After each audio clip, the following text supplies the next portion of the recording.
Here's part one of a reflective story that expresses my appreciation for the Personal MBA by Josh Kaufman.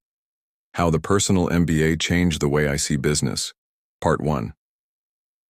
Before I picked up the Personal MBA, I always thought business was something distant, reserved for those who graduated from elite schools, those who paid tens of thousands of dollars chasing a paper degree, a network, or someone else's stamp of approval.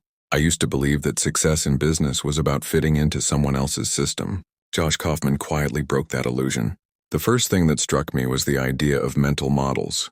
Instead of pushing a narrow, outdated curriculum, Kaufman introduces you to thinking frameworks, tools to understand how the world works. Not only did that save me from wasting time and money chasing grades or validation, but it also reminded me that learning is for living, not just performing. His approach was liberating and deeply personal. Then came the foundations, those surprisingly simple yet essential elements of business: value creation, marketing, sales, value delivery, and finance. In a world addicted to overcomplication, Kaufman gave me clarity. Business wasn't some mythical, foggy domain. It was logic and people and flow. He wrote with accuracy, not the type of sterile textbook tone, but the kind that shows respect for the reader's intelligence. He cut through fear and myths. Most people think starting a business requires a mountain of money, or that they need to write a 50-page business plan. Kaufman proved otherwise.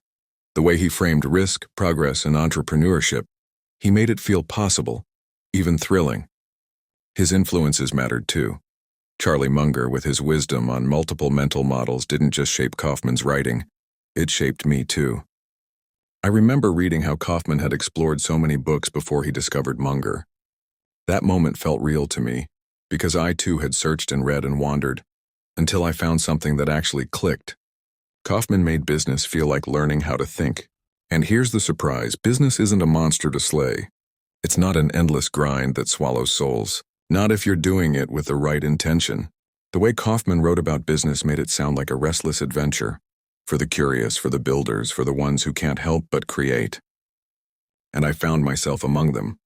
He also wove in psychology and neuroscience, not as decoration, but as systems, powerful tools that influence behavior, decisions, and outcomes. That made me feel like I wasn't just learning business, I was learning humans. I began to see every interaction, every offer, every transaction, not as numbers, but as moments of connection, perception, and value. I hope this will help you too. Don't forget to like and subscribe. I will have the essential part 2 in the book coming soon. My channel is a spiritual journey that really cares what's good will benefits you.